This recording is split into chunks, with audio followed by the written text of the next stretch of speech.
ہم کریں گے ہر مظلوم کی حمایت۔ السلام علیکم، میں ہوں حرین فاطمہ اور آپ دیکھ رہے ہیں حمایتی نیوز HD چینل۔ نظر ڈالتے ہیں آج کی اہم خبروں پر۔ وزیر اعلیٰ پنجاب مریم نواز نے جنوبی پنجاب کی غریب دیہی خواتین کو مفت مویشی دینے کا اعلان کر دیا۔ اپنے بیان میں مریم نواز کا کہنا تھا کہ جنوبی پنجاب کے دیہات میں رہنے والی خواتین کے لیے بہتر ذریعہ روزگار کا اہتمام کیا ہے۔ دیہات میں رہنے والی غریب بیوہ خواتین کو بھینسیں اور گائیں ملیں گی۔ انہوں نے کہا کہ جنوبی پنجاب کے 12 اضلاع میں 11,000 دیہی خواتین کو بھینسیں گائیں دی جائیں گی۔ پہلے مرحلے میں دیہی خواتین کو 4,870 مویشی دی جائیں گی۔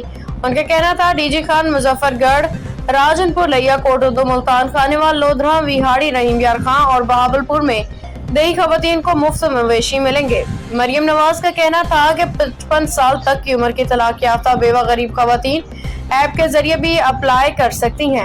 وزیر اعلیٰ نے کہا کہ دیہات اور شہروں میں غربت کا فرق مٹانا ہمارا عزم ہے۔ معاشی ترقی دیہات میں رہنے والی بیٹی کا بھی حق ہے۔ شہروں اور دیہات میں مساوی معاشی مواقع فراہم کر رہے ہیں۔ عورت شہر میں ہو یا دیہات میں، تعلیم، صحت، روزگار اس کا بنیادی حق ہے۔